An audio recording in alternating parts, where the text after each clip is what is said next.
Allez, salut à tous et bienvenue sur InfoCatch. Aldon est parti donc pour une nouvelle interview. Aujourd'hui, j'ai l'honneur et le plaisir d'accueillir Léon Savé. J'espère que j'ai bien prononcé ton prénom. Comment vas-tu? Est-ce que tu peux te présenter pour les gens qui ne te connaîtraient pas? Oui, ça va super bien. C'est Leon Saver. Dans le fond, on le dit en anglais de mon côté. Là. Mais ça va super bien. Merci de me recevoir aujourd'hui. J'allais dire ce matin, parce qu'au Québec, on est le matin, mais je Oui, sais qu'en France, en ce moment, on est en après-midi. Je veux dire, bon après-midi à tout le monde. c'est ça. Euh, c'est un plaisir d'être ici. Ne m'en veux pas pour ton pseudo. Tu sais, déjà, moi et l'anglais, Ah, on n'est pas amis. Donc, encore une fois, excuse-moi. La pas première de problème. question, elle est toute simple. C'est comment tu découvres le catch top pour la première fois? Est-ce que c'est un peu l'histoire de tout le monde à la télévision? Est-ce qu'on te le fait découvrir? Comment ça se passe pour toi les toutes premières fois? En fait, je te dirais, là, c'est aussi loin que je me souvienne, j'étais un fan de lutte, de catch. Puis, je me souviens une fois, je me suis réveillé, je devais avoir peut-être 4 ou 5 ans. Puis, ma mère avait acheté 3 vidéocassettes. C'était Royal Rumble 96, WrestleMania 12, puis King of the Ring 97. Non, si c'est King of the Ring 97, je m'en allais d'avoir, je venais d'avoir 5 ans. Fait que je me souviens d'avoir eu ces 3 cassettes-là, puis je les ai écoutées non-stop. Puis ma mère m'avait déjà raconté qu'une fois, quand j'étais bébé, elle zappait sur la télévision, puis moi je pleurais, puis elle a mis de la lutte, puis j'ai arrêté de pleurer. Elle a changé, je me suis remis à pleurer. Elle a remis la lutte, j'ai arrêté de pleurer. Puis mon grand-père, du côté de mon père, était un très grand fan de lutte. Fait que je pense que c'est juste ça venu comme ça. Puis depuis que je me souviens, là, j'adore la lutte. Ça n'a jamais été. C'est jamais parti. Là. La passion a toujours été là depuis mon très jeune âge. T'imagines quand même la connexion, c'est une connexion incroyable, toi. T'imagines quand t'es bébé comme ça, dans le berceau, on change, et puis hop, t'arrives dans la lutte. Ça te plaît toujours. Est-ce que tu te rappelles vraiment du premier match que tu as pu voir? Le premier match que j'ai pu voir, c'est. Je me souviens que j'avais écouté Royal Rumble 96 le plus souvent parce que ça avait été Jeff Jarrett contre Ahmed Johnson. Sinon, j'avais plusieurs vidéos. Tu sais, ma mère avait plusieurs cassettes qu'elle avait enregistrées. Là, je me souviens d'un Saturday Night Main Event qui était au Texas avec Jesse The Body puis Vince McMahon qui rentre à cheval. Le premier combat de ce gars-là, c'était Mr. Perfect contre Hulk Hogan. Avec The Genius qui rôdait autour de Mr. Perfect. The Genius qui est quelqu'un avec qui j'ai déjà lutté d'ailleurs. Euh, c'est ça, je pense, c'est mon plus loin souvenir. Aussi loin que je me souviens, je pense que c'est ça le premier match que j'ai regardé. Ok. Du coup, pour toi, quel était cet élément déclencheur qui t'a permis de passer en tant que simple fan de catch à catcheur aujourd'hui? Combien de temps ça t'a pris? En fait, c'est depuis que je me souviens avoir 6 ans, être en première année au primaire, puis dire que j'allais faire de la lutte plus tard. Ça a toujours été quelque chose que je voulais faire. Fait que, comme je dis, depuis que je devais avoir 5 ans, quand j'ai dit que j'allais en faire, c'était que je pouvais avoir au moins un moindre d'idée de ce que je comprenne, ce qui se passait devant mes yeux. Je savais que je voulais faire ça. Puis de tout le long, durant ma jeunesse, je regardais toujours de la lutte. Ma mère a regardé la lutte également. Fait que j'en ai toujours regardé, puis je me suis toujours dit, je vais en faire, je vais en faire, je vais en faire. Quand j'ai eu 10 ans, j'ai rencontré un lutteur qui habitait à côté de chez moi. Il a commencé à prendre des tombées sur des matelas bleus à côté de chez lui. Fait que j'ai regardé ça. Il a commencé à me montrer comment faire. J'avais 10 ans. De 10 à 16 ans, je faisais de la lutte de cour arrière, si on peut dire, là, du backyard. Puis à 16 ans, dès que j'ai eu 16 ans, mon coach me dit, tu vois, là, tu es prêt pour aller dans un ring. Il m'a envoyé à une place. J'ai commencé à prendre des cours à ce moment-là que j'ai commencé. Ok, donc ouais, franchement, ça fait un énorme gros parcours. C'était quoi un petit peu la réaction de ta famille quand tu leur as annoncé que tu allais te lancer dans le catch? Est-ce qu'ils t'ont suivi chez certains? Est-ce que ça a été compliqué pour d'autres? Comment ça s'est passé pour toi? Ma mère n'était pas super frivole à l'idée. Elle comprenait ma passion, fait que, ça ne m'a jamais empêché de le faire, mais ça, ça coûte cher, il faut que tu investisses beaucoup dans ton costume, dans des choses comme ça. Fait que, c'était un peu difficile à ce moment-là. Mon père, lui, était toujours comme OK, ben, je t'encourage, fais ce que t'aimes, trouve-toi une vraie job aussi, mais parce que lui, dans sa tête, c'était pas nécessairement un vrai travail. Fait que j'ai compris aussi, mais sont tous venus me voir à des galas. Ils ont toujours adoré me regarder. Puis c'est une belle expérience pour eux. Fait que ça a été long au début, mais quand ils ont vu que je perçais là-dedans, que c'était vraiment ce que je voulais faire, ils m'ont soutenu tout au long de la route. Ok.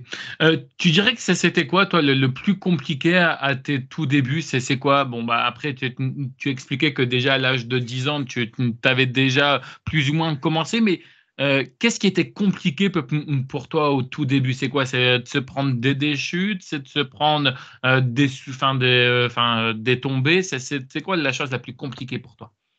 La plus compliquée au début, c'était de devoir gérer les maux de tête. Parce que, tu sais, il y a beaucoup de... tu sais, le monde a tendance à dire que la lutte et le catch, tu sais, c'est quelque chose qui est arrangé, puis c'est pas quelque chose qui fait mal. C'est complètement le contraire. Tu sais, ça fait mal. C'est pas plaisant pour personne. Et les premières fois que tu prends des chutes, des tombées, tu en prends à peu près 15, 20, 25, 30 par jour dans une période d'une heure et 30 à peu près. Fait que tu en fais beaucoup, beaucoup. Fait que des maux de tête, ça arrive très rapidement. Fait que, tu sais, c'est de gérer avec les mal de tête, puis que le lendemain, tu as mal partout. Puis là, tu n'es pas habitué à cette sensation-là. Moi, j'ai joué au football. Fait que, tu sais, je savais un peu c'était quoi, là, tu sais, de se faire frapper, tout ça. Fait que j'avais déjà un aperçu. Puis après ça, c'est, tu sais, les maux de tête que tu dois gérer, les courbatures que tu reçois. Puis après ça, t'es raqué, mais le lendemain, tu dois quand même aller t'entraîner, tu dois quand même aller faire une autre pratique. Puis, c'était difficile à gérer au début, mais après ça, ton corps s'habitue, puis après ça, c'est OK, on fonce, puis on a la cadence. OK. Tu dirais que c'est quoi, toi, je veux dire, qui t'a encore aujourd'hui fait que bah, tu vois, tu es toujours dans le domaine du catch. C'est ce que je dis en général. Tu vois, par exemple, bah, il y a des moments où tu fais un entraînement et puis bah, après, bah, tu vois un petit peu comment ça fonctionne. Puis bah, quand on n'aime pas, bah, après, on arrête. Toi, qu'est-ce qui te maintient dans le catch? En fait, c'est sûr, le fait que je sois passionné de ça, c'est quelque chose qui aide beaucoup. C'est surtout la connexion d'avoir avec la foule. Tu sais, c'est un sport de spectacle. Puis moi, je suis quelqu'un de très extraverti. Fait que, tu sais, faire le spectacle, puis d'avoir l'attention du monde, ça me dérange pas. Je suis à l'aise avec ça. Fait que c'est juste d'avoir la connexion, le rush d'adrénaline que ça apporte, de sortir, de soit de se faire encourager ou de se faire huer par une foule. Ça vient déclencher une émotion à l'intérieur de moi, puis un rush d'adrénaline qui est vraiment que j'adore. Fait que je pense que c'est juste cette sensation-là que je n'ai jamais revécue de nulle part ailleurs. Fait que, tu sais, je reste dans le catch parce que j'aime ce que je fais, j'aime les collègues avec qui je le fais et j'aime la sensation que ça m'apporte. Fait que tant que je vais avoir du plaisir à le faire, puis que les émotions vont être là, puis que le stress, puis les palpitations vont être là, je vais continuer à en faire. OK. Toi, tu as la NSPW, c'est ça, si je me trompe pas, ça va, t'es content d'être à la NSPW qui est l'une des plus grandes, si ce n'est la meilleure école du côté du Québec? En fait, c'est une très bonne. Je suis très heureux d'être à la NSPW sur une base régulière. Tu sais, j'ai déjà eu des apparitions sporadiques ici et là au travers des 15 dernières années. Mais tu sais, ça fait à peu près 2 ans maintenant que je suis vraiment régulier là-bas sur les galas. Puis le tout s'est fait. On m'a demandé pour remplacer quelqu'un qui s'était blessé. Je suis allé. Puis finalement, après ce combat-là, ben, on dit écoute, voici toutes les dates du restant du calendrier. Lesquelles peux-tu être là? Puis tu sais, je suis comme ben, je suis là à toutes. Je les ai même pas regardées. Je suis là à toutes les galas. Puis depuis, ça a été vraiment une belle expérience. Le monde à la LSPW, c'est du monde tellement dévoué pour offrir justement le meilleur spectacle qu'on peut avec des foules régulières d'au moins 500 personnes à tous les galas. On a fait un gala dans le centre Pavillon Guy Lafleur en juin dernier pour Golden Opportunity 15. Il y avait 2000 personnes. On vient de faire un gala vendredi dernier au Stade Canac avec 1000 personnes. J'ai eu la chance d'affronter des excellents lutteurs au Québec. J'ai également eu la chance d'affronter Mustafa Ali en janvier dernier à la NSPW. Fait qu'on m'a donné beaucoup d'opportunités là-bas et je suis très, très heureux d'en faire partie. On en parlera après, si tu veux, de ton match contre Mustafa Ali. Je voulais savoir, est-ce que tu pourrais nous décrire un petit peu le personnage que tu incarnes sur le ring pour nous en France, hein, qui ne te connaissent pas, ou peut-être pour certains Québécois qui te découvrent. D'ailleurs, salut à vous, s'il y a des Québécois qui regardent. Est-ce que tu peux nous expliquer un petit peu de quoi tu t'es inspiré, s'il y a des choses à améliorer ou à changer, c'est quoi pour toi? Bref, si tu devais nous décrire ton personnage. En fait, c'est sûr qu'il y a toujours des choses à améliorer et à travailler parce que c'est de la lutte. On apprend tous les jours. Mais je te dirais qu'une inspiration que j'ai eue beaucoup, j'aimais les personnages qui avaient comme un charisme naturel. Les personnes comme Rick The Model Martel, Shawn Michaels, Jeff Jarrett, Kurt Angle, The Rock, tout ce monde-là. Fait que, c'est comme un peu une combinaison, Ravishing Recruit également. C'est comme un peu une combinaison de tout ça ensemble. Moi, je suis quelqu'un dans la vie qui peut être des fois arrogant. Et ça, je l'avoue, c'est un petit défaut. Je suis arrogant. Fait que je me suis comme basé un peu là-dessus. Puis, tu sais, à la mode, parce que en ce moment-là, c'était comme les personnes qui, tu sais, qui allaient au bronzage, portaient des V-necks, tu sais, le terme, je veux dire, en parenthèse, le douchebag un peu. Fait que je me suis un peu inspiré de ça pour aller chercher un caractère par rapport à ça, puis l'amener ça sur le ring. Je suis quelqu'un de très baveux qui s'assume, tu sais, comme, ah, regardez-moi, tu sais, je suis beau, je suis ci, je suis ça. Puis en plus, dans le ring, ben, je shine encore plus. Fait que ça va super bien. Fait que c'est comme plus, comme, mettons, un fraîchier, mais tu sais, c'est comme, je suis un peu sur la limite, tu sais, c'est comme, je suis la limite qu'on peut m'aimer quand même, puis on peut vraiment me détester. Fait que je suis dans un bon milieu. Ok. Plutôt heel, plutôt face, ou les deux peuvent te convenir, ou tu as une préférence particulière? En fait, j'ai pas nécessairement de préférence particulière. J'aime faire les deux parce que c'est deux expériences complètement différentes. Bien C'est sûr. le fun de devoir de se faire encourager puis d'avoir une foule dans les mains puis que tu puisses faire tout ce que tu veux avec. Mais en même temps, c'est le fun d'aller chercher une réaction négative de la part de la foule puis de se faire huer, de se faire détester. Ça amène un rush. Puis, tu sais, moi, ce que j'aime, c'est que autant que moi et que mon adversaire, on puisse avoir du plaisir, qu'on puisse bien paraître. Fait que si je peux aller chercher une réaction pour que dès que mon adversaire, si c'était le gentil puis qu'il gagne le combat, mais je veux m'assurer que la foule soit contente d'avoir vu ce qu'ils ont eu. Et je veux raconter une belle histoire pour la foule. Fait que, gentil ou méchant, pour moi, ça n'a pas de différence. L'important, c'est que l'histoire soit bien racontée puis que la foule, quand ils partent à la maison, soit contente d'avoir investi un montant de leur argent pour voir ce spectacle. Je te parlais tout à l'heure de ce qui était, enfin justement, enfin difficile pour toi au début. Je voulais savoir, est-ce que ça a été aussi compliqué de pouvoir chuter sur un ring parce que bah tu vois, on voit un peu comment c'est composé un ring, c'est complètement différent sur ce que toi tu as connu au niveau des tapis et tout à 10 ans, tu vois. Enfin, je veux dire, là tu chutes vraiment bah, sur des planches, sur des barres de fer et tout. Est-ce que tu as eu un petit problème, tu vois, enfin, un petit truc dans ta tête qui te dit, oula, ça va faire encore, tu vois, enfin, je veux dire, ça va être incroyable. Parce que, tu vois, tous les jours dans notre vie, je veux dire, on ne chute pas sur des planches, on ne chute pas sur des barres. Est-ce que ça a été niveau psychologique ou tu as eu un petit peu du mal? Non, ça l'a bien été parce que vu que j'avais commencé à faire ça depuis un très jeune âge, ça faisait déjà quand j'ai rentré dans un ring, ça faisait déjà 6 ans que je prenais des chutes Ok, et tout ça. Puis je l'avais déjà pris dans un ring, je savais déjà un d'accord. peu à quoi m'attendre. Fait que j'avais déjà une bonne idée. Puis de toute façon, rendu là, tu sais, ça fait 6 ans que j'en fais. Fait que c'est pas là que je vais reculer. Fait que je le voyais comme un challenge, comme si ça me fait mal, tant mieux, je vais recommencer encore plus. C'est ça qui m'a amené à justement vouloir en faire encore plus. Puis que là, je luttais tellement, il y a eu un moment, quand j'ai commencé, je devais avoir 2 combats par fin de semaine à tous les fins de semaine. Fait que, tu sais, j'en faisais énormément, puis ça m'a permis de m'améliorer rapidement. Puis en même temps, comme, ça fait tellement longtemps que je veux faire ça que c'est pas vrai que je vais reculer derrière une crainte que ça me fasse mal. Je suis comme, je vais foncer. Si j'ai mal, j'ai mal. Si j'ai pas mal, tant mieux. J'ai l'impression, tu vois, en entendant ça, que tu es un petit peu sadique et c'est ça, en fait, tu vois, enfin, qui est bon. C'est un peu comme ton magnifique tatouage que j'adore, j'ai reconnu. C'est Michael Myers, un très bon film d'ailleurs. Hein. En J'adore ce fait, mec. en fait, j'ai le bras au complet sur des personnages d'horreur. J'ai Michael Myers sur l'épaule. J'ai Pennywise, le clown dans Ah oui, It, ou ça. J'ai Freddy Krueger juste ici. ah oui, ça. J'ai Jason Voorhees de Friday the 13 ici. J'ai un Chucky ici qui se cache derrière. Et j'ai la nonne pour l'univers de Conjuring. Puis j'ai encore de l'espace ici. Je vais avoir Ghostface pour les films frissons. Et Leatherface ici pour Massacre à la tronçonneuse. Ok, oui, c'est vrai. Enfin, nous, c'est Scream, mais vous, c'est Frisson. Oui, Et Scream. Ben, oui, c'est Scream en anglais, mais j'essaie de le dire en français pour mes cousins ouais. Non, français. non, mais ne t'inquiète pas. Nous, tu vois, en fait, en gros, c'est ça aussi le problème en France. C'est-à-dire que des choses que vous essayez de dire en français, nous, on le dit en anglais. Donc, non, mais ne t'inquiète pas. Non, non, mais ne t'embête pas. Et, enfin, ça t'est venu aussi, enfin, c'est aussi une passion à côté du catch, les films d'horreur, ou c'est Oui, j'ai juste un commencé. hobby comme ça? Non, j'ai commencé à écouter des films d'horreur, je pense que j'avais 5 ans. Ok, Mon père avait un décodeur chez lui, puis moi, je suis quelqu'un regarde. qui se levait toujours tôt, là, même étant un enfant. Fait qu'à 5h30, je me suis réveillé, puis je suis allé dans le salon, j'ai mis la télé vraiment pas fort pour réveiller personne.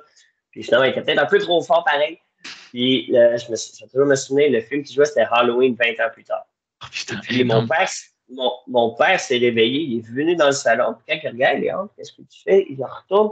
Et la scène, c'était quand que Jamie Lee Curtis décapite Michael Myers avec Oh la hache. putain. Avec mon père, fait juste se retourner, puis c'est la première chose qu'il voit, c'est Michael Myers se faire décapiter, puis moi qui est devant la télé, qui regarde. Puis il se dépêche, il s'empresse de fermer la télé. Hey, tu devrais pas regarder ça. Je suis comme, ben non, c'est correct, papa, ça fait 3 fois que je le regarde. Tu t'es fait engueuler, non? Même pas. Mon père est comme, ben là, t'es pas supposé regarder ça, tu vas faire des cauchemars. Je suis comme, non, je suis correct. Et ça va après, excuse-moi, ça va après au niveau de l'école, t'as pas eu, parce que tu vois, en général, on dit toujours, enfin, même quand on fait du catch et tout, on dit toujours, ouais, enfin, après à l'école, on va devenir violent. Toi, ça va, à l'école, ça se passait bien? Oh, oui, non, moi, je suis pas quelqu'un de violent. Moi, comme je dis, je suis quelqu'un qui aime l'adrénaline. Puis quand j'écoutais des genres de films comme ça me faisait peur, ça me donnait un rush d'adrénaline. Fait que c'est juste ça. C'est le rush d'adrénaline que je recherche et que j'aime. Sinon, je suis pas quelqu'un de violent à la base. J'allais à l'école, puis je n'étais pas quelqu'un qui allait se battre. Je n'étais pas quelqu'un qui allait chercher le trouble. Je faisais mes affaires, j'étais un bon élève. Je faisais mes devoirs, j'étudiais, j'avais des bonnes notes. Ça m'a jamais affecté là, d'écouter des films d'horreur à l'école. Ou sur mon comportement en général. Toi, tu étais majeur avant l'âge, toi, c'est sûr et certain. C'est ça le problème. C'est ça le problème. Et honnêtement, enfin, juste rapidement, enfin, on va pas trop s'éterniser pour les films d'horreur parce que sinon ça va vite sous les gens qui nous regardent. Mais pourquoi, au niveau de ton personnage, tu t'es pas basé un petit peu sur différents, justement, enfin, sur différents meurtriers comme ça sur un personnage de film d'horreur? En fait, parce que, tu sais, il faut y aller. Moi, j'y allais beaucoup avec le côté logique et psychologie. Quand j'ai commencé à faire de la lutte, je faisais 5 pieds 7, puis je faisais 110 livres. Fait que, je suis pas tant la personne, tu sais, arrive avec un personnage style meurtrier, hey, je pars au vent, là. Fait que, tu sais, je peux pas, faut y aller avec la logique, là, même si c'est quelque chose que j'aime, tu sais, là, depuis, j'ai pris énormément de masse. Mais, tu sais, j'étais quand même tout petit quand j'ai commencé, fait que, il faut y aller avec la logique. Je peux pas arriver et être intimidant, là, si je suis pour affronter quelqu'un qui fait 240 livres, il me regarde et il va rire. Fait que c'est un côté crédible, crédibilité à ce niveau-là. OK. On va parler un petit peu de, enfin, juste avant que tu aies tes matchs, donc c'est-à-dire dans les coulisses. Comment ça se passe en général dans les coulisses? Est-ce que tu es plutôt quelqu'un de stressé avant tes matchs? Est-ce que tu as un rituel particulier? Je sais qu'il y en a qui m'ont déjà expliqué qu'ils en ont, ou alors qu'il y en a qui n'en ont pas. Mais sinon, comment tu te sens toi avant de monter sur le ring à quelques minutes? Ça va quand même bien. C'est sûr que tu as le petit stress de performance qui est normal. Là. Si on n'a pas ce petit stress-là avant de passer les rideaux, je pense qu'on est juste plus fait pour en faire. Mais sinon, ça se passe bien. Tu sais, je suis quelqu'un qui marche beaucoup. Tu sais, c'est comme commence à accélérer le rythme cardiaque pour te préparer justement parce que dans le ring, tu sais, ça va bouger beaucoup. Fait que de juste faire une petite activité physique, marcher beaucoup, remémoriser le combat qu'on a planifié. Tu sais, moi, je suis quelqu'un qui aime. Tu sais, je me stresse pas avec ça. Tu sais, moi, je suis quelqu'un on va faire le combat, on le connaît, parfait, ça va bien aller. Puis si jamais ça ne fonctionne pas, ben j'ai assez d'expérience pour commencer à improviser. Fait qu'on va s'assurer que la foule soit quand même impliquée dans le combat. Fait que je suis pas quelqu'un de stressé à ce niveau-là. J'ai hâte de faire mon combat, je suis excité de le faire. Mais sinon, tu sais, je suis plus, j'ai pas le stress là, que j'avais au début, où est-ce que là, c'était un mauvais stress, un stress de panique. Là, j'ai plus ce stress de panique-là. Maintenant, c'est un bon stress que je suis capable de gérer. Puis je suis quelqu'un de très calme et zen. Fait que même si je lutte contre une personne qui est très stressée, mais je vais aller pouvoir y parler, je vais le détendre. Ah, ça va bien aller. Dans le ring, on va se parler. Tout va bien se passer. Prends ton temps, on parle, on jase, on respire. S'il y a quoi que ce soit, tu me le dis, on va prendre notre temps. Fait que, tu sais, je suis quand même quelqu'un qui est capable de justement détendre l'autre personne, puis ça se passe super bien. C'est très rare, là. Ça m'est déjà arrivé de ne pas avoir des bons combats, là. Mais je te dirais que c'est plutôt rare que j'arrive à l'arrière-scène, dans les coulisses, et que je me dis que ça n'a pas bien été. C'est très rare. Est-ce que tu te rappelles de ta première connexion avec justement avec le public? Parce que ça aussi, c'est quelque chose de très important.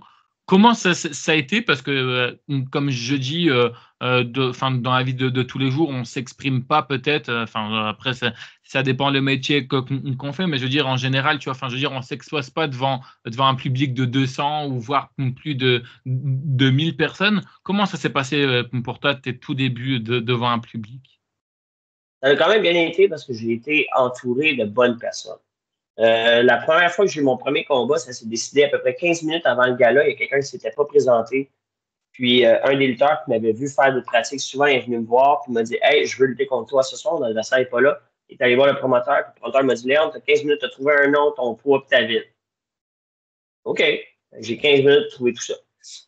Puis la personne avait une excellente tête de lutte qui s'appelait Lex Luhrmann. Pour ceux qui ne le savent pas, c'est le frère de Speedball Mike Bailey. Fait que, lui, il avait une très bonne tête de lutte, une bonne psychologie, puis c'était déjà quelqu'un qui avait une bonne réaction de méchant avec la foule. Fait que lui, il a fait en sorte que dès que je suis arrivé, j'avais déjà une connexion avec la foule. Juste parce que avec le bon travail qu'il avait fait au niveau de sa foule. Fait que moi, à ce moment-là, on m'a quasiment tout donné. Et tous les outils étaient devant moi, j'avais juste besoin de les prendre puis de suivre. C'est ce que j'ai fait, puis ça a super bien été. Puis depuis, la connexion s'est toujours bien passée. Ok, ça va, ça t'a pas mis énormément de pression parce qu'en 15 minutes, c'est compliqué, tu vois, enfin, je veux dire, de se décider tout. Toi, ça va, ça a été les 15 minutes ou c'était un peu les 15 minutes les plus longues de ta vie, quoi, tu dirais? Non, ça a quand même bien été, parce que trouver un nom, je ne savais pas trop. Moi, quand j'étais à l'école, je me tenais beaucoup avec des personnes anglophones. Eux autres, dire mon prénom, c'était très difficile. Fait qu'eux autres ont commencé à m'appeler Léon. Parce que, OK, fait que, tu sais, Léon, je pourrais prendre ça. Et Saver, ben, c'est un coach de football, il m'avait appelé comme ça, il m'a dit, Hey, Saver, viens ici. Puis là, je suis comme, OK, ben, regarde, je vais mettre les deux ensemble, ça va être ça. Puis ça a collé. C'est resté avec moi depuis. Ok.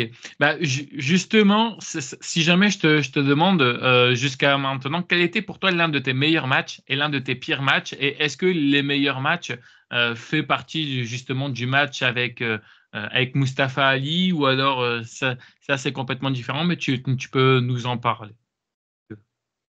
Euh, un de mes meilleurs combats, c'est sûr que tu sais, j'en ai plusieurs que je mets quand même haut dans ma liste. C'est sûr qu'il y a le combat avec Mustafa Ali pour l'expérience que ça m'a donné. Sinon, un match que j'avais vraiment hâte, que j'étais. Ça, c'est un stress que j'avais, là. J'avais un combat par équipe la saison dernière. Pas cette saison qui vient de passer avec la NSPW, la saison avant celle-ci. J'étais en rivalité avec Marco Estrada et Matt Angel. Ça s'appelait, dans le fond, Untouchables.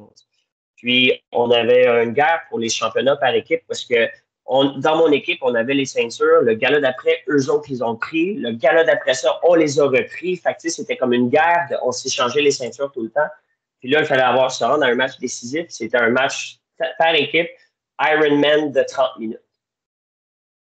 C'est la première fois que je devais faire un Ironman de 30 minutes. Puis en plus, j'étais avec 3 autres personnes. Fait que c'était quand même quelque chose qui était. Tu sais, c'est comme, OK, c'est un challenge parce que là, on va lutter pendant 30 minutes assurément. Tu sais, c'est déjà arrivé d'avoir des combats de 10, 12, 15 minutes. Mais de faire un 30 minutes seulement à nous, puis qu'on est timé, on ne peut pas faire moins que ça. Mais il ne faut pas faire plus non plus. Fait que ça, c'est un bon stress, puis ça a super bien été. J'aurais pas pu demander des meilleures personnes avec qui faire ces combats-là. Matt Angel, Marco Estrada, puis Dylan Donovan, c'est des amours, puis je les remercierai jamais assez de m'avoir donné ce match-là. Ok. Et l'un de tes pires matchs? Je pourrais pas te dire. Ouais.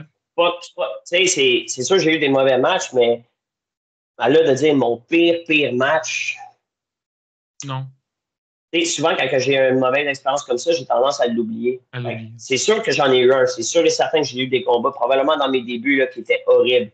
Mais je me souviens plus c'était qui les acteurs dans le combat. Beaucoup de tes collègues qui viennent ici parlent de leur premier match, leur première expérience. Est-ce que toi, tu trouves ça logique? Bon, après, chacun fait ce qu'il veut, mais qu'on compte, enfin, tu vois, notre première expérience sur le ring. C'est pour ça, moi, je leur dis à chaque fois, je leur dis, bah, vous devez pas le compter pour moi parce que c'est normal, tu vois. C'est la première fois, c'est votre premier match que vous faites. Est-ce que toi, tu dirais que quand même, c'est le tout premier match que tu as fait, ton pire match ou vraiment pas du tout? Non, ce ne serait pas mon premier match, le pire. Okay. J'ai déjà fait mon premier match. Est-ce que c'était le meilleur? Absolument pas. Là. Je ne serais pas prêt à dire c'est. Mais est-ce que ça a été le pire? Non. Ça m'est déjà arrivé de lutter contre des gens qui étaient intoxiqués par soit l'alcool ou la drogue. Ces matchs-là n'ont pas été super. Comme je dis, je ne fais juste pas m'en rappeler parce que quand j'ai une mauvaise expérience, mais c'est un peu comme si on joue dans n'importe quel sport, mettons que ce soit au football européen ou au soccer, quoi que ce soit, si le gardien laisse rentrer un but, ben, il ne faut pas qu'il se concentre là-dessus, il faut qu'il se concentre sur ce qui va se passer par la suite. C'est un peu la même chose. J'ai un mauvais combat, ça va arriver, mais je vais en avoir des meilleurs. Fait on passe à autre chose, puis on passe au prochain. T'es quelqu'un qui t'arrives à t'auto-évaluer, est-ce que t'arrives à t'auto-critiquer au niveau de tes combats? Est-ce que tu es trop exigeant envers toi-même? Je suis très exigeant envers moi-même. Ouais. Des fois, je vais regarder le combat, je vais faire j'aurais dû faire ça comme ça. Ça, c'était différent. Ça n'a pas bien sorti. Ça, je l'aurais fait différemment. c'est normal. Je crois que tout le monde qui n'est pas autocritique de son travail devrait se remettre en question parce que si tu penses que tout ce que tu fais est correct, parce qu'il y a quelque chose que tu n'as pas compris. Il y a toujours quelque chose qu'on peut améliorer dans la lutte, dans le catch. Fait que c'est de trouver exactement, OK, mais ça, j'ai fait ça de cette façon-là. Ça a bien paru, mais comment je peux l'améliorer? Il y a toujours quelque chose à améliorer. C'est important, justement, de regarder ce qu'on fait, d'être ouvert à la critique, de voir, OK, non, ça, je dois changer ça. Ça, c'est très important. C'est une qualité que beaucoup de lutteurs ont.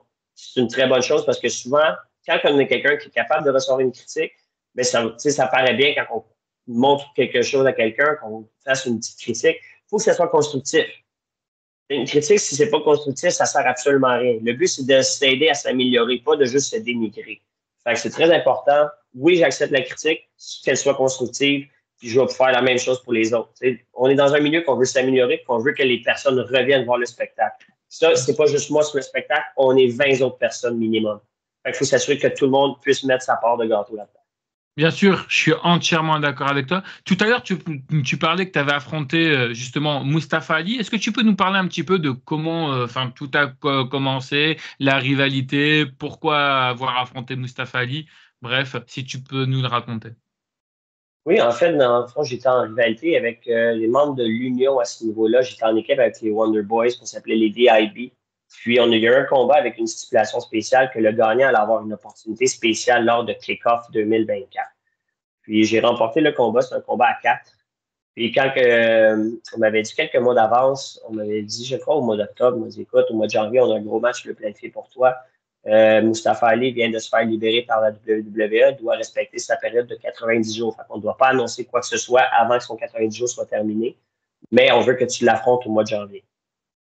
Pour moi, c'était pas une question de rivalité ou quoi que ce soit. Je pense que c'était juste comme une récompense pour le travail que je donnais. On a voulu me récompenser en me disant, écoute, on va te donner un combat avec Mustafa Ali. Puis, je suis entièrement reconnaissant envers la NSPW et Mustafa Ali, quelle bonne personne. Il est arrivé, il a parlé avec tout le monde, il était souriant, il avait hâte de faire le combat. Après le combat s'est déroulé, il a pris le micro, qu'il n'avait pas obligé, il a commencé à me dire des compliments, puis à complimenter la ville de Québec lors du spectacle. Il n'avait vraiment pas besoin de le faire, puis il l'a fait. C'est un vrai gentleman. C'est tellement une belle expérience d'avoir été capable de partager le ring avec lui. Ok. Tu as encore une info que honnêtement très peu de monde avait parce que bah, tu vois, comme tu disais, on quitte la WWE, il y a toujours cette clause-là de 90 jours. Je savais, tu vois, moi je pensais qu'il allait signer du côté de la AEW, finalement pas du tout, il était du côté de la TNA, mais je savais pas que juste avant d'aller à la TNA, justement, bah, il a pu t'affronter. C'était quand même une fierté pour toi de te dire, putain, dans quelques jours, je vais pouvoir affronter Mustafa Ali qui sort de la WWE. Oui, exact. C'était vraiment agréable. Puis, tu sais, Mustafa Ali, c'est quelqu'un qui était très présent sur les réseaux sociaux. Fait que, tu sais, il a publié les articles qu'on faisait par rapport à ce gars-là, la publicité qu'on avait fait. Les billets ont été à guichet fermé pour ce gars-là. Il l'a publié. Par la suite, il y avait, avant de perdre son combat contre Speedball Mike Bailey à Montréal lors de Slammiversary, il avait posté une photo justement de tout le monde qui avait vaincu, puis qui avait une fille de 42-0. Puis il a quand même pris le temps de me mettre sur la fiche aussi. Fait que c'est quelqu'un qui a tellement à cœur une passion pour la lutte là, qui est inébranlable. C'est quelqu'un qui veut améliorer le sport. Et il réussit à le faire à tous les jours. Et comme je dis, c'était vraiment une bonne personne. Il a fait toutes les publications, puis il n'est pas obligé de le faire. Là. Lui, il sait qu'il va être là. Il sait que c'est l'attraction principale, mais il met quand même en valeur tout ce qu'il faisait. C'est vraiment... Mustafa Ali, pour vrai, c'est dans les top 5 des personnes qui ont fait la WWE que j'ai rencontrées et dans le top 5 des meilleurs que j'ai rencontrés. Ok. Juste pour rester sur le cas de Mustafa Ali, bon, on a eu cette période Covid qui a été compliquée pour tout le monde, que ce soit pour l'univers de la WWE, une première fois qu'il y a un truc comme ça aussi paralysant. Et puis, bah, on a vu que pendant le Covid, ils ont essayé de construire une équipe, une Nexus 2.0 avec rétribution et on apprend quelques mois plus tard que celui qui était aux commandes, c'était Mustafa Ali. Est-ce que tu es déçu un petit peu de voir un petit peu ce qu'ils ont essayé de préparer avec Mustafa Ali, que finalement, malheureusement, ça s'est un peu cassé la gueule. Puis, à un moment donné, on le voyait qu'il faisait des promos, on l'avait pu très bien utiliser, puis ensuite, on le réutilise correctement, puis ensuite, après, on l'a complètement libéré. Déçu de la manière de comment il a été utilisé, Mustafa Ali, surtout qu'en plus, on sait que c'est quelqu'un de talentueux. En fait, ce rendu là, j'ai pas le contrôle sur ce qui se passe. C'est pas moi les têtes créatives de ce qui se passe là-bas. Ouais, C'est sûr, mais c'est dommage de voir quelqu'un avec. C'est dommage de voir ce genre de situation, mais en même temps, lui, qu'est-ce qu'il peut faire? Lui, oui, il est là pour faire ce qu'on lui dit de faire. Ça donne ça. Il y a des fois, c'est normal que c'est pas tout qui va fonctionner. C'était tout le monde dans le groupe de rétribution, c'était tout du monde, c'était tous des gens avec beaucoup de talent. C'est juste l'idée derrière n'était pas la bonne.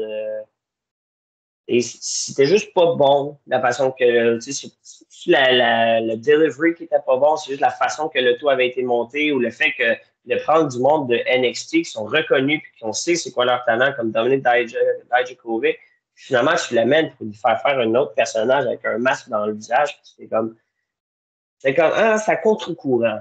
Je trouve ça dommage, mais c'est quand même quelque chose qui était bon. Et c'est dommage, mais en même temps, ça m'a permis d'avoir un match contre Mustafa Ali. D'un côté personnel, tant mieux que ça soit passé comme ça. Oui, non, mais c'est vrai. Enfin, je peux comprendre parce qu'aujourd'hui, s'il serait encore à la WWE, jamais tu serais venu ici puis en disant bah voilà, j'ai pu affronter Mustafa Ali. Donc c'est quand même aussi un bon point. Et juste pour terminer, ton match, tu l'as perdu, tu l'as gagné. Et justement, quelle expérience gardes-tu d'avoir affronté Mustafa Ali? Le combat, je l'ai perdu. Puis Ok. c'est correct aussi, là, mais en tout cas, Mustafa Ali est arrivé puis il a dit c'est quoi l'histoire derrière toi en ce moment? Parce que là, tu vas arriver ici, on a le combat, mais c'est quoi qui se passe par la suite? Puis là, il a pris le temps de savoir c'était quoi l'autour de ce combat-là pour qu'on puisse impliquer tout le monde, puis faire en sorte que ça fonctionne, puis que là, après le combat, qu'on ait quand même une suite à ce niveau-là. Ça, c'était vraiment cool. Puis, c'est comme si, même si dans la défaite, j'ai quand même fini la soirée sur le top. Parce qu'après ça, Mustafa Ali a fait une promo où est-ce qu'il m'a mis de l'avant. Puis ensuite, il est sorti du ring, il a dit « Je veux que tu restes là, puis ça, c'est ton moment. » Puis il a dit à tout le monde de la foule « Let's go, on donne tout ce qu'on peut. » Fait que là, c'était comme « OK, j'ai un moment tout seul que Mustafa Ali me donne. » Fait que ça, c'était quand même spécial. Et juste rapidement pour bien comprendre, quand tu es une grande star comme ça qui vient de la WWE, combien de temps à peu près il reste avec vous? Est-ce qu'il reste une journée, 2 jours? Comment ça s'est passé par exemple pour Mustafa Ali? En fait, Mustafa Ali, il faisait une tournée de 3 jours. En fond, il a fait un Ok. combat à Toronto le jeudi, un combat à Ottawa le vendredi, puis il venait à Québec le samedi, et le dimanche, il partait pour Los Angeles. Fait que Ah, c'était quand même, il a quand même passé une soirée avec nous. Il est arrivé à peu près vers 5 heures de l'après-midi. Il a pris son temps, il a jasé un peu avec tout le monde, il est venu me voir, on a jasé un peu. Puis, je ne m'avais même pas encore présenté, puis il savait déjà j'étais qui.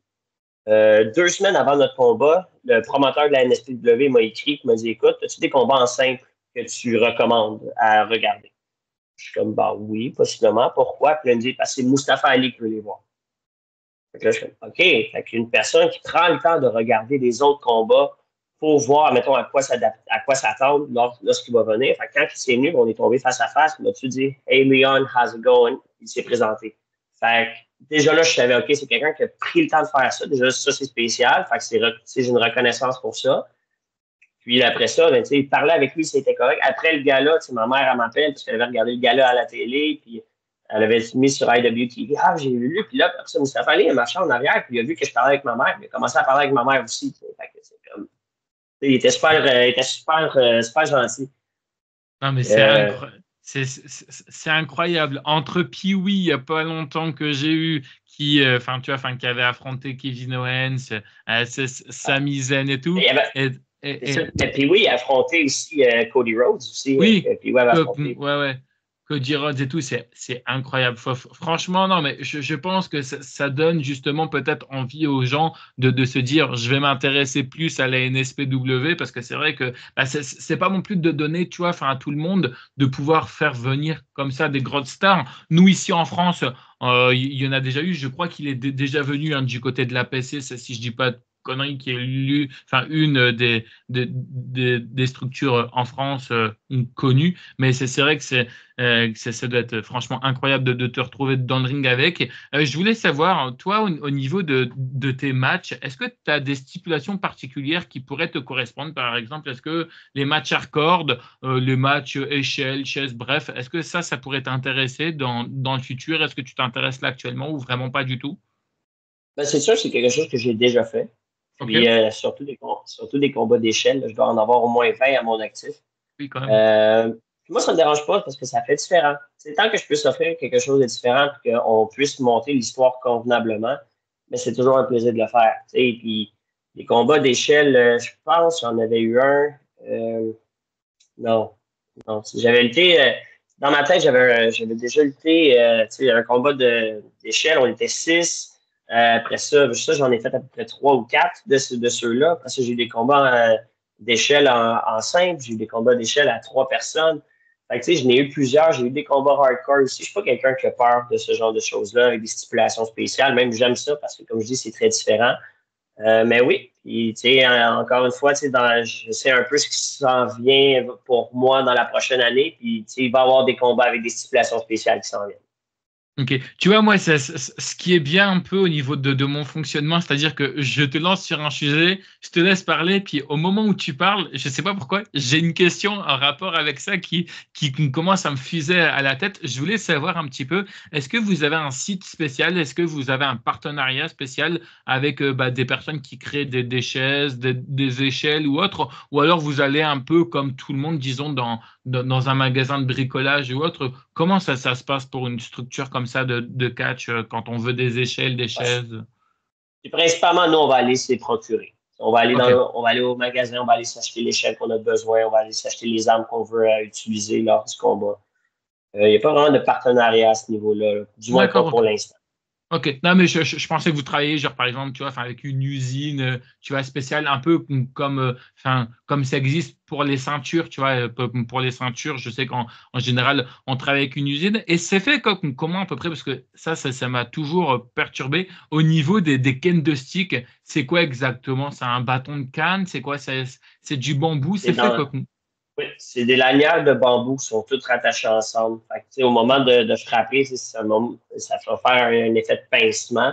Puis si ça fait mal, c'est pas le fun. Ouais ben non non Mais, non mais mais le bruit que ça donne dans les oreilles, puis la réaction que la foule a, c'est comme, oh, ils ont aimé ça, je vais en reprendre un autre juste pour leur divertissement. Puis des fois, tu sais, c'est sûr, il y a un côté un peu maso là-dedans. Là. On sait que ça va nous faire mal, mais ça valait tellement la peine.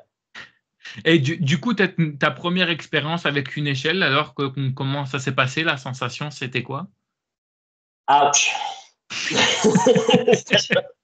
Ouch! C'est ça la première sensation. C'était pas le fun, mais en même temps, c'était le fun parce qu'il y a eu le rush d'adrénaline. Tu sais, quand tu te fais mal, tu as une adrénaline qui rentre, puis je suis quelqu'un qui aime l'adrénaline. Fait que j'étais comme, je vais le faire, puis c'était le fun. Puis j'ai été contre mon coach aussi souvent, que lui, ici, c'est le hardcore, c'est quelque chose qui l'a mis sur la map, là, qui est devenu connu au niveau international en raison du hardcore. Fait que c'est sûr, quand j'ai eu la chance de faire mon premier combat, mon vrai combat hardcore, c'était contre lui. Fait que c'était comme, c'est sûr que je veux m'y donner à 100%, puis je voulais m'investir dans ce combat-là. On a fait des punaises. Ah Ça, putain, ma mère n'était pas très contente tu m'étonnes. parce que je l'ai pas dit. Puis j'avais 16 ans. Fait que, tu sais, j'ai fait des punaises, puis le lendemain, je devais aller au secondaire. Fait que, elle comme... J'étais allé à l'école, ça a bien été. Mais non, c'est quelque chose qui est vraiment... je sais pas, c'est spécial comme sensation. Puis le fait de pouvoir faire ça, ça donne une réaction aux fans. C'est cette réaction-là qui est la raison pourquoi on fait ce qu'on fait. Fait que des fois, on va juste vouloir se faire mal pour leur Ouais. divertissement. Et du coup, c'était un petit peu quoi la réaction de ta famille quoi, concernant les différents matchs que tu as eu? Tu parlais justement qu'elle n'était pas trop d'accord, ta maman, au niveau du match avec des punaises, mais sinon, en général, c'est quoi le retour que tu as au niveau de tes matchs, surtout que tes parents, c'est ceux qui te connaissent le plus, c'est ceux qui peuvent être le plus critiques envers toi. C'est quoi leur retour? Ben, ma mère, tu sais, elle a peur à chaque fois, mais elle comprend pourquoi je le fais. Puis, tu sais, des fois, je fais exprès aussi. Je dis, hey, regarde ça, puis je sais que ça va être quelque chose qui va lui faire peur. Fait que des fois, je fais exprès. Mes frères trouvent ça tellement drôle.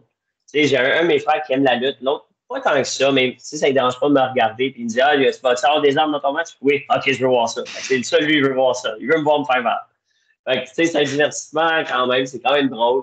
Non, tu sais, en général, là, ça se passe quand même bien. Là, mon père est décédé, fait que c'est sûr que lui, il peut plus voir ce qu'il fait excuse-moi. des. Mais non, il n'y a vraiment pas de problème. Fait que, tu sais, mon père il a quand même eu la chance de venir me voir quelques fois également. Fait que ça, c'était vraiment une belle expérience. C'est toujours le fun de voir mon père là. Parce que, tu sais, mon père, tu sais, je le voyais dans ses yeux là, qu'il était fier de son fils. Fait que ça, c'était quelque chose pour moi tu sais, qui va toujours m'être cher. Fait que, tu sais, c'est toujours en général, là, j'ai toujours eu des bonnes réactions de mes proches quand ils venaient me voir. Ok. Tu es le premier, le deuxième ou le dernier de la famille. Pourquoi je te demande ça? Parce que ça, c'est toi qui a dit que tes frères voulaient savoir s'il y avait des armes. C'est peut-être juste tu as une petite concurrence entre frères. Hein, tu vois, c'est peut-être ça qui ils veulent te voir te faire massacrer et tout, voir peut-être leur grand frère se faire massacrer, leur petit frère. Bref, tu es le Non, premier, le moi, deuxième. moi, je suis le dernier. Je suis le plus Ah jeune. bah voilà, c'est ça, Euh, c'est pour ça. C'est parce qu'en gros, à chaque fois, ils veulent toujours voir le petit dernier se faire massacrer. Non, Exactement. Il va juste me voir se faire brasser. Ils sont bien divertis de ça. Fait que, tant mieux si je peux les divertir, ça me fait plaisir. Et du coup, eux, pareil, ils ont jamais voulu passer le cap en devenant catcheur ou quoi que ce soit, ça leur intéresse pas. Non, non, mes deux frères, je pense pas que ce soit nécessairement quelque chose qui les intéresse. Tu sais, il y en a un qui aime ça, quand même, juste pour le regarder une fois de temps en temps. Mon autre frère, il n'est pas tant intéressé. Fait que ça n'a jamais été quelque chose. Ça a toujours été moi, là, l'adepte de la famille qui voulait en faire. Ok. On arrive aux questions compliquées. Comme je t'ai dit tout à l'heure en off, on va y aller vraiment tout doucement. Tu dirais que jusqu'à maintenant, quel était pour toi le meilleur conseil qu'on ait pu te donner? D'apprendre partout. De pas juste Ok. aller à une école. Tu sais, c'est aussi tu sais, de raconter une histoire avant tout. Il y a beaucoup de personnes, il y a eu une époque dans la lutte parce que le monde luttait pour eux-mêmes et non pas pour la foule. C'est là que j'ai réalisé, comme si la foule paye un montant d'argent, c'est pour voir moi qui lutte. Fait que pourquoi je ferais de quoi pour moi? Moi, j'ai pas mis mon argent dans le combat ce soir. Eux l'ont fait. Fait que c'est très important de s'assurer que ce que je fais, je le fais pour eux. Je le fais pour moi parce que j'aime ce que je fais. Mais principalement, c'est eux qui doivent en sortir contents. Parce que moi, tu sais, j'ai la chance d'aller à un autre combat tu sais, dans la semaine prochaine.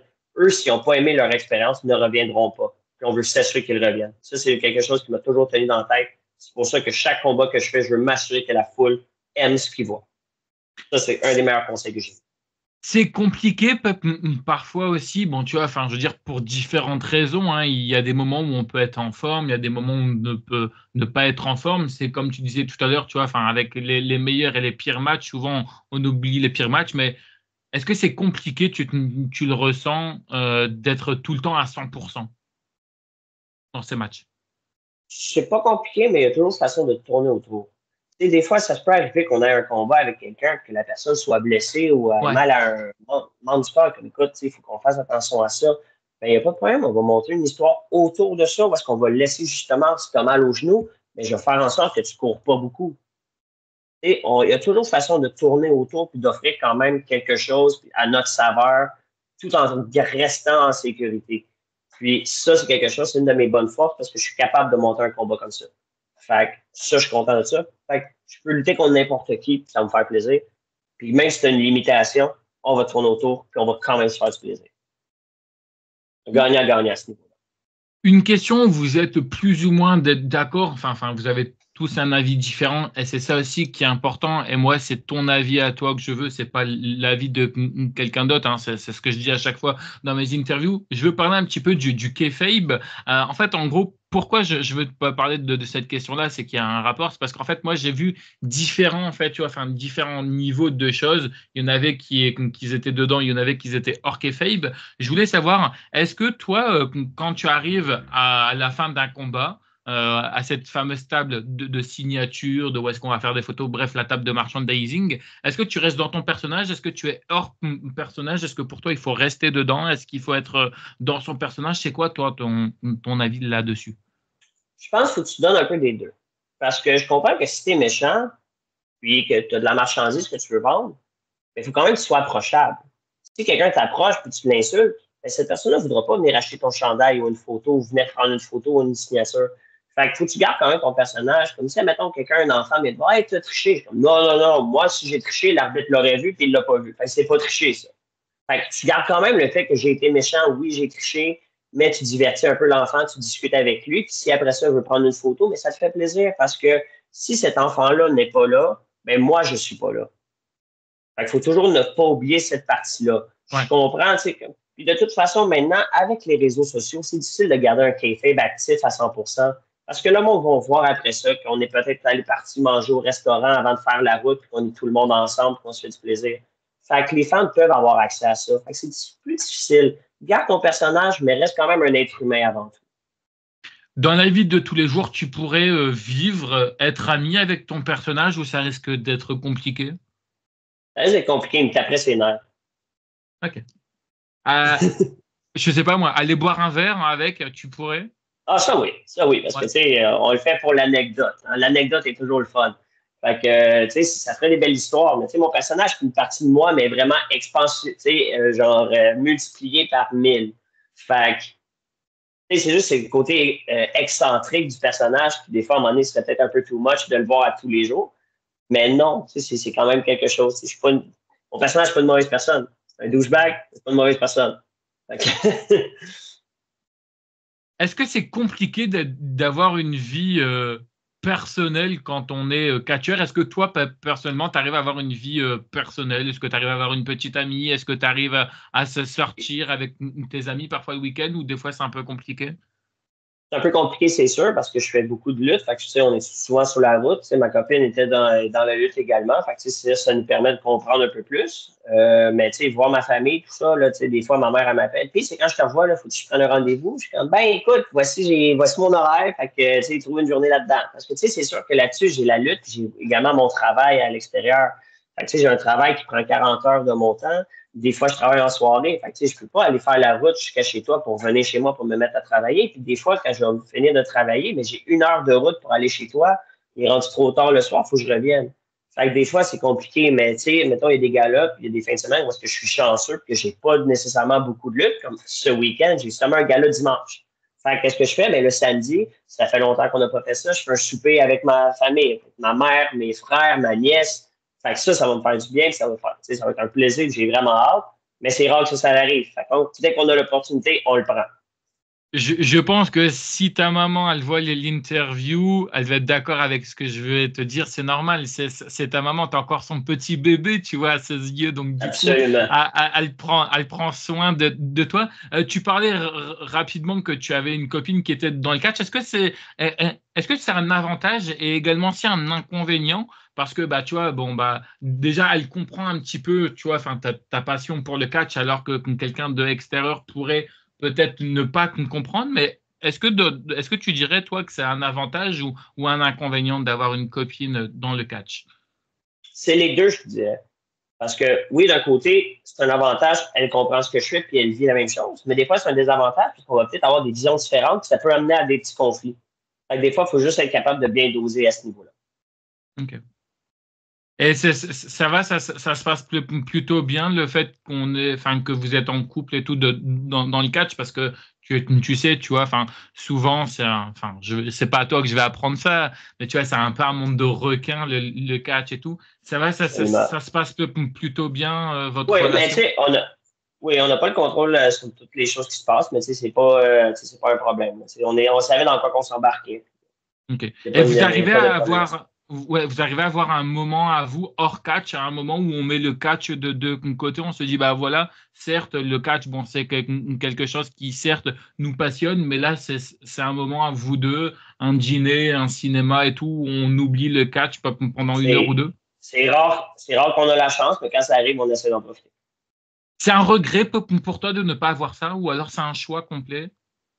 C'est un choix. Ça y va avec le rythme de vie qu'on décide d'avoir. Puis, tu sais, le rythme de vouloir faire du catch aussi souvent, ça apporte ses positifs, ça apporte également ses négatifs. Fait que, tu sais, ça fait partie de la décision qu'on doit prendre, puis on fonce avec ça quand même. C'est ça qui nous garde.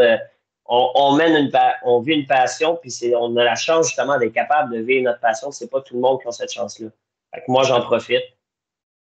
Tu leur dirais quoi, toi, justement, là, aux gens là, qui nous regardent, qui veulent justement peut-être se lancer dans le catch et qui sont coincés, tu vois, enfin, qui se sentent, eux, coincés au niveau de leur, enfin, tu vois, enfin, au niveau de leur couple et tout, tu vois, enfin, que la personne, elle soit en dehors du catch ou dans le catch. Quel conseil, toi, justement, tu leur donnerais pour que ça fonctionne bien? En fait, c'est juste de bien réfléchir et bien doser. Si pour vous, votre vie de couple est plus importante que la vie du catch, d'être sur la route tout le temps, parce que des fois, c'est le monde, c'est juste faire la route qui ne les intéresse pas, puis c'est difficile Oui, pour bien eux. sûr. Fait que, tu sais, prenez la bonne décision, réfléchissez comme du monde.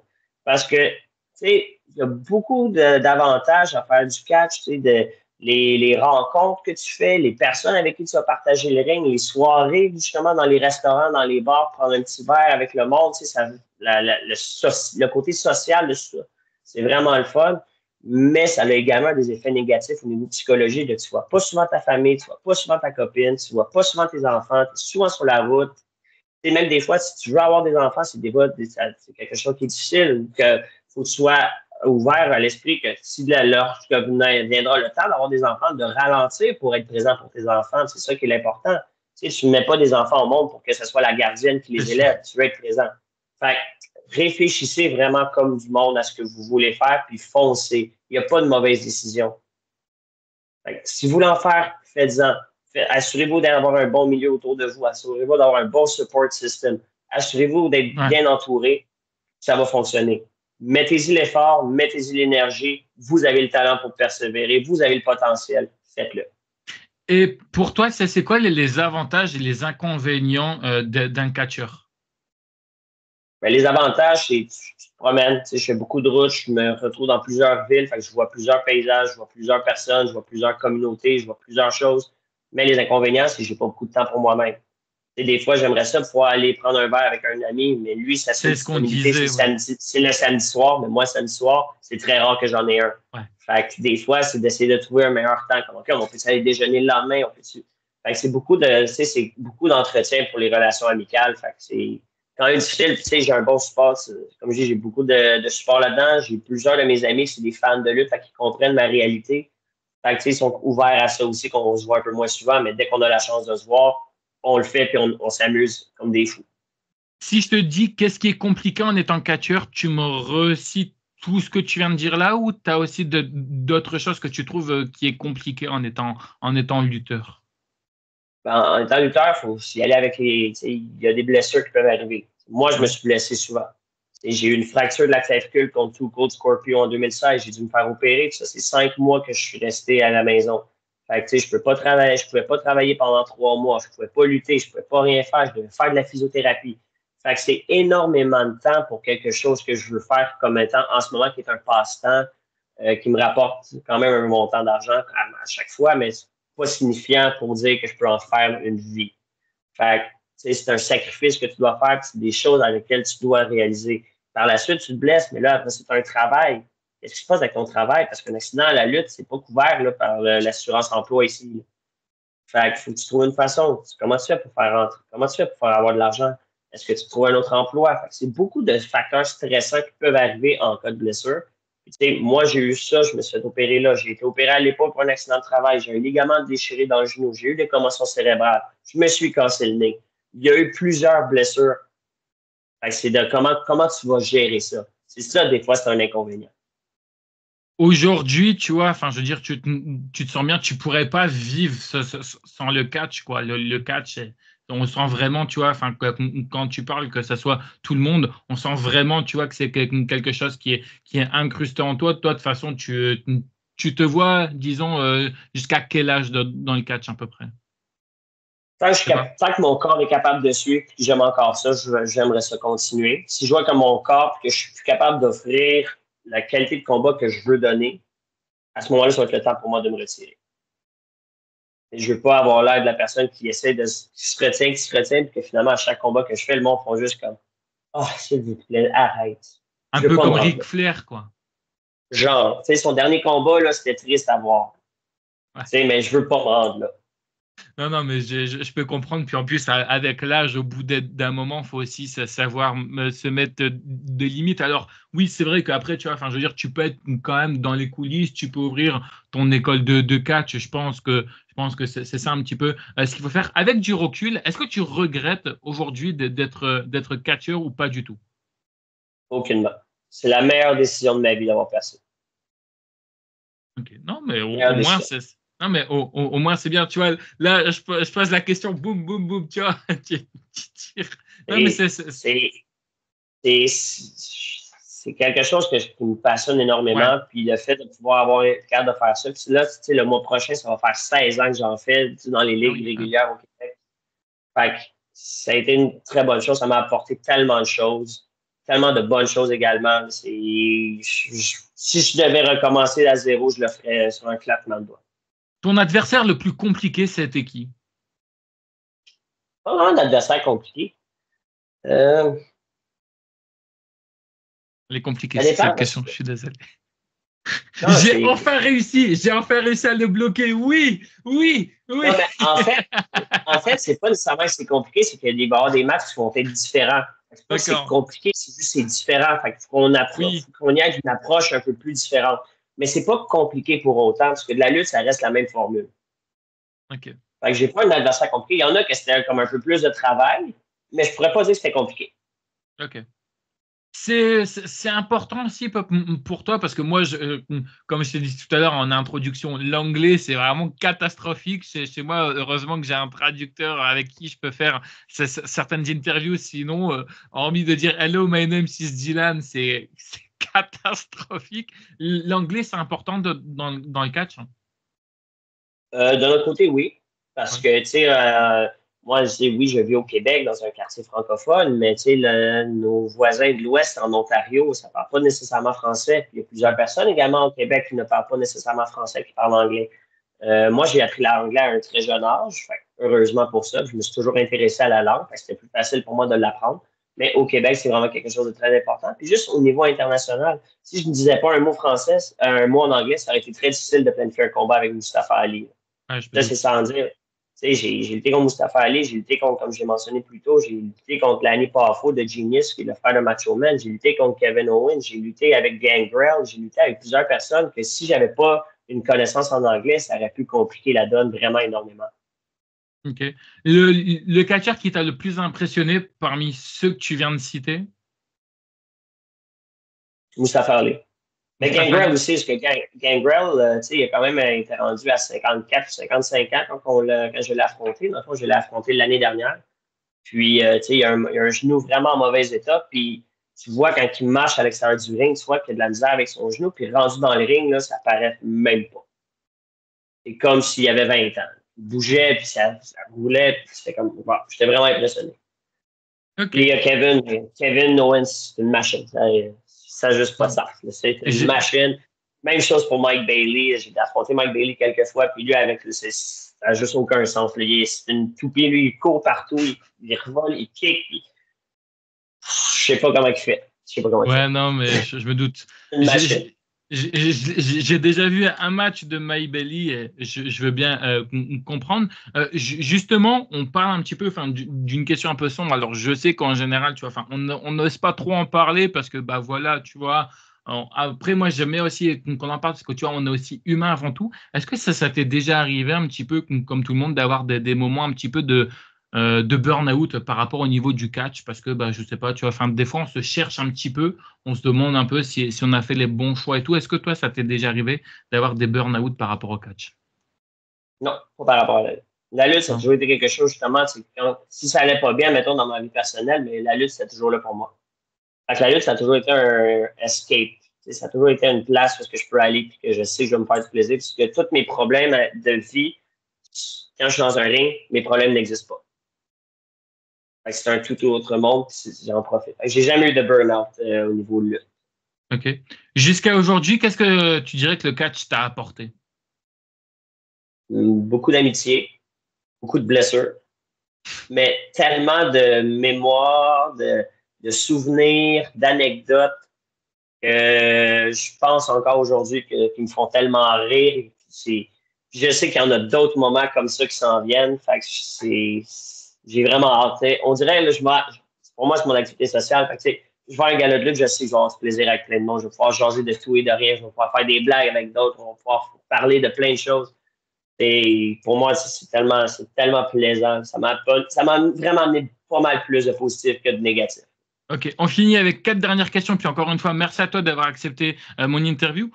Qu'est-ce qui t'énerve, toi, dans le catch en général? C'est quoi? C'est tous les gens qui critiquent un petit peu le catch, qui parlent de catch alors qu'ils savent même pas. Tu vois, un peu les gens qui te disent, ouais, le catch, tu vois, enfin, ça c'est truqué, ça fait pas mal. Qu'est-ce qui t'énerve, toi, dans le monde du catch, tout ce que tu as pu voir? Moi, ce que je te dirais, ce qui m'énerve, c'est justement, c'est le monde qui en parle sans nécessairement avoir une connaissance du milieu. C'est difficile de dire que c'est arrangé ou quoi que ce soit. Je suis comme, OK, mais regarde, je pourrais parler de la même chose. Puis, je dis pas ça pour dénigrer les athlètes de d'autres sports parce que, tu sais, il y a plusieurs, tu sais, ce sont tous des personnes qui s'entraînent fort, qui font des efforts physiques complètement folles. Mais si j'ai une personne qui vient me voir, qui est un grand fan de soccer, par exemple, et qui me dit, ah, la lutte, c'est arrangé, tout ça. OK, mais le joueur de soccer qui tombe à terre et qui a besoin d'une civière parce qu'il a trébuché en courant, ma nièce de 4 ans fait ça puis elle se relève. Pourquoi que lui, à 18 ans, 19, 20 ans, reste à terre pendant qu'il a besoin d'une civière? Puis dès que son équipe va marquer un but, il va se relever et va partir à courir. C'est Neymar, ça. Non, mais c'est sérieux. Oui, C'est la non, mais même chose. Fait oui. que, tu sais, la personne va venir me dire ça. Je suis comme, OK, mais moi, je suis tombé sur une échelle puis je dois me relever par la suite. Est-ce que tu as déjà tombé sur une échelle? Je peux t'en montrer une, je vais aller en chercher une, tombe dessus et tu me diras comment tu aimes ça. Ouais. C'est Ouais, juste ça. non. Ça m'énerve un peu. Tu sais, est-ce que je dois dire que c'est complètement arrangé à 100%? Oui, on sait comment on tombe, mais c'est scripté avant d'être arrangé. Moi, c'est comme ça que je le dis. C'est comme les chutes sont vraies, les blessures sont vraies. Le spectacle derrière, oui, c'est une pièce de théâtre qu'on fait. Ça, ce Mais n'est plus un secret, tout le monde le sait. Mais par contre, tu vois, le truc, moi, tu vois, enfin, qui m'énerve, et tu vois, enfin, tu es en train d'en parler, tu vois, moi, en fait, tu sais, ce que j'ai envie de faire des fois pour que les gens comprennent que quand vous vous blessez, bah, vous vous blessez vraiment. C'est bon, je sais que c'est impossible de faire ça, mais tu vois, des fois, j'ai envie de donner la douleur que vous avez, genre par exemple le bras cassé, la chose comme ça, le transmettre à la personne et de se dire alors regarde, est-ce que là actuellement je ne souffre pas? Tu comprends un peu ce que je veux dire? Genre par exemple après un match, tu vois, tu t'es pris des coups de Ken de stick, tu ressens une douleur, la douleur là tu la prends et tu la mets à une personne et tu lui dis alors mon coco. Tu vois, j'ai mal, j'ai pas mal. Tu comprends un peu ce que je veux dire. Et ça, honnêtement, je pense que les gens arriveraient à comprendre. T'as pu réussir, toi, à faire justement faire changer d'avis à d'autres personnes ou pas du tout? Oui, oui, parce qu'après ça, tu sais, moi, mais c'est arrangé, mais après ça, je leur montre mon dos, puis ils voient tous les graphiques que je dois traîner avec moi pendant encore 2, 3 jours, puis les courbatures, tout ça, puis ils voient que j'ai pas de plaisir. Et quand même, ça fait si mal que ça? Oui, ça fait si mal que ça. Fait que des fois, je dis, OK, ouais, peut-être que j'exagère un peu en disant, ah, ça fait pas mal ou quoi que ce soit. Puis, tu sais, je dirais à une personne, tu sais, quand que tu tombes à terre, est-ce que ça te fait mal? Tu sais, tu ressens une certaine douleur? Oui. Ben, c'est la même chose pour nous. Mais c'est juste que toi, tu es tombé une fois. Moi, je dois le faire encore 3, 4 fois. Ouais, Et puis, même si le monde, on dit, ouais, mais c'est arrangé, tu sais, t'as une couverture, tu as des planches de bois, tu as ouais, ci, non, puis mais c'est pas. peut-être. Mais si tu tombes quand même, il y a un impact qui se fait sur ton corps quand même. Les muscles absorbent un choc. Ça fait pas du bien. Ouais, non, mais je suis entièrement d'accord avec toi. Moi, quelqu'un qui a fait un entraînement, déjà, on m'a fait un anatomie, j'en pouvais déjà plus. T'imagines après, quoi, comment tu veux travailler avec une personne comme moi. Est-ce que c'est compliqué aussi? Enfin, on parlait tout à l'heure des avantages et des inconvénients d'un catcheur, mais est-ce que toi, ça va au niveau de ton travail, par exemple? Est-ce que ton patron, tes collègues de travail, ils arrivent à comprendre un petit peu ce que tu fais? Tu parlais tout à l'heure que tu étais blessé et tout. Est-ce que ton patron, il a pu le comprendre? Est-ce que des fois, c'est un peu compliqué de faire comprendre ça à un patron, à des collègues de travail? Comment ça s'est passé pour toi? Ben, ça se passe quand même relativement bien parce que, tu sais, mon patron aussi, j'ai une vie à l'extérieur du travail. Tu sais, moi, en ce moment, je travaille pour une banque, je travaille de la maison, ça c'est pas un problème. Même si je suis Donc, blessé, je ouais. peux me connecter devant mon ordinateur pour faire mon travail, c'est pas un problème. Mais quand que je travaille en présentiel, tu sais, je suis blessé, j'ai un papier du médecin, je peux rien faire. Le Ok. papier du médecin, il est là. Ouais. Ouais. Et ça va, le médecin, il te dit pas, faut arrêter le catch, parce qu'en général, Ouais, c'est sûr. Un médecin va toujours te dire ça. Ah, mais tu devrais peut-être arrêter. Ouais, mais c'est pas de même que ça marche. Ouais. Moi, j'aime ce que je fais. Fait que, Oui, oui, c'est vrai. tout le monde a des activités qui peuvent se faire mal. Le médecin il peut aller faire du ski puis il va se blesser au genou. Puis là, je vais lui dire, ah, ben là, arrête de faire du ski. Mais non, c'est vrai. c'est que ça fonctionne. Effectivement. On arrive à la question la plus compliquée de l'interview. Je suis désolé. Je la pose à tout le monde. OK, je vais te demander de jouer le jeu.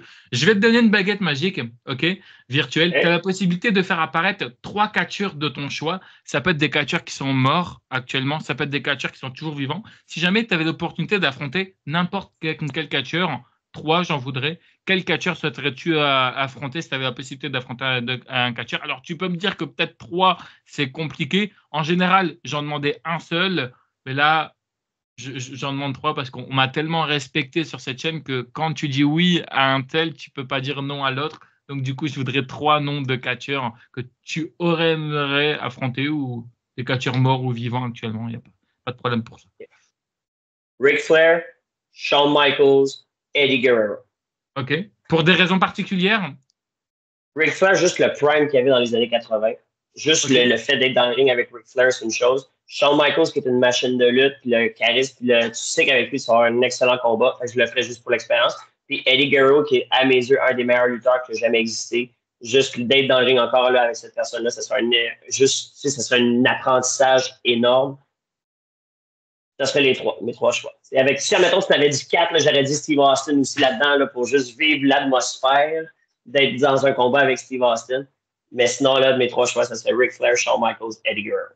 C'est vrai, et attention, hein, je vais bien mettre les conditionnels parce que tu sais un peu comment ça se passe sur les réseaux, mais tu vois, moi, les 2 catcheurs qui m'ont le plus impressionné de mon époque, c'était Eddie Guerrero, comme tu viens de le citer, et la personne qu'il ne faut pas citer, mais moi, j'arrive à faire la comparaison entre l'homme, de la vie de tous les jours et le catcheur, tu vois, c'est bien sûr, malheureusement, tu vois, Chris Benoit. Je trouve que sur le ring, c'était quelqu'un de incroyable. Franchement, ce qu'il faisait sur le ring, le mec, aujourd'hui, tu vois, t'en as plus. Et je trouve ça, tu vois, dommage. C'est comme Eddie Guerrero, des Eddie Guerrero, malheureusement, t'en trouveras plus. Et tu vois, c'est dommage. Je trouve que les deux là, honnêtement, ils apportaient leur style à eux. Et c'était un style complètement différent et un style que j'aimais beaucoup. Comme je te dis, on arrive bientôt à la fin de l'interview. Si un jour tu as des enfants ou si tu comptes avoir des enfants, est-ce que tu les autoriserais, toi, à faire du catch? Si oui, à quelles conditions? Sinon, pourquoi? Est-ce que tu mettrais une condition particulière?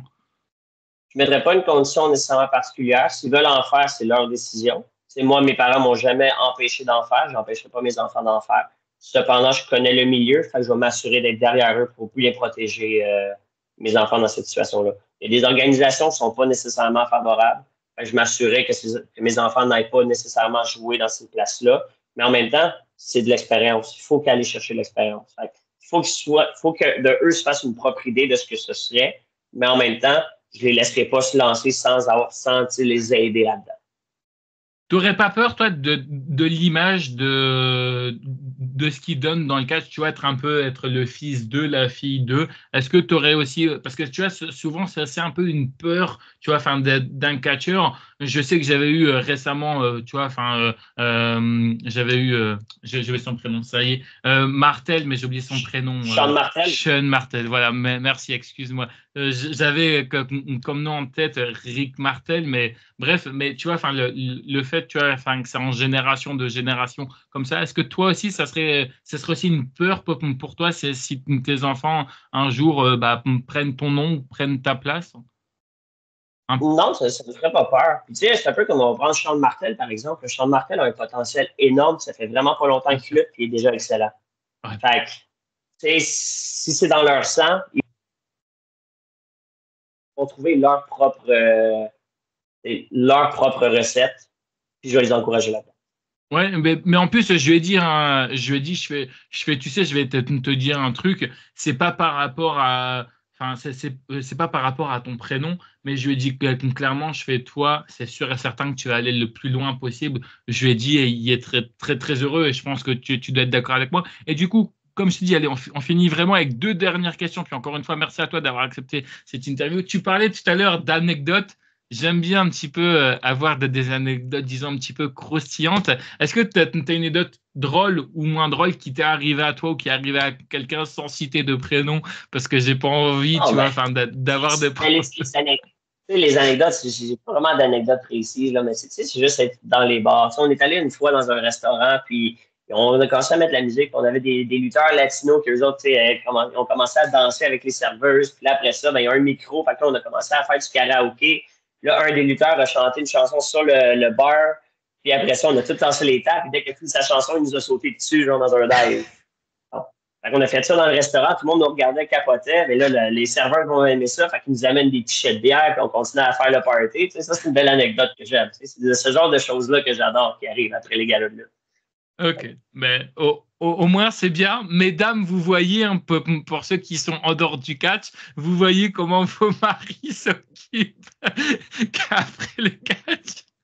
Bref, et du coup, pour la dernière question, est-ce qu'il y a un endroit où tu as le plus aimé aller catcher et un endroit où tu as le moins aimé? Attention, quand je parle de moins aimé, ça peut être pour différentes raisons, que ce soit au niveau du public qui était complètement mort, que vous avez beau faire ce que vous voulez, tu vois, ils sont morts quoi complet, ou alors les conditions qui n'étaient pas aptes pour vous. Par exemple, je sais qu'il y en a qui m'ont déjà expliqué qu'ils n'avaient pas de vestiaire à disponibilité.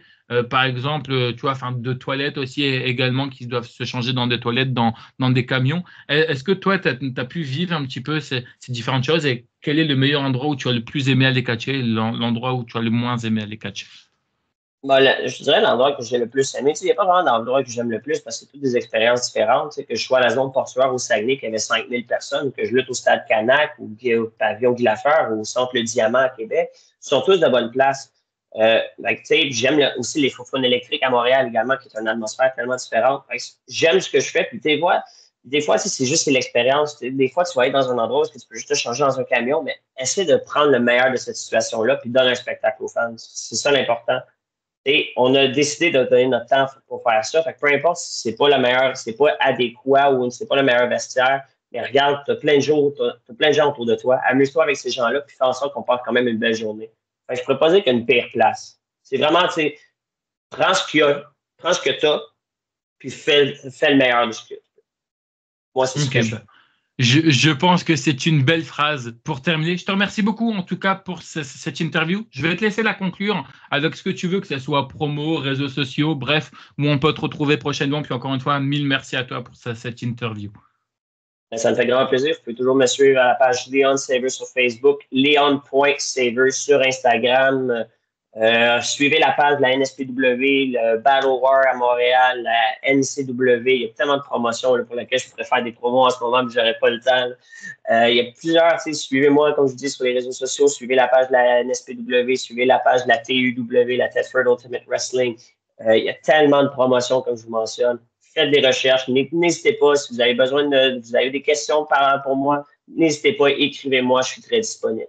Eh bien, ça au moins, c'est bien d'avoir des catcheurs comme ça disponibles qui peuvent répondre à nos questions. Merci encore une fois à toi. Merci à tous de nous avoir écoutés. Puis moi, je vous dis à bientôt. Salut tout le monde. Salut à toi. Ciao.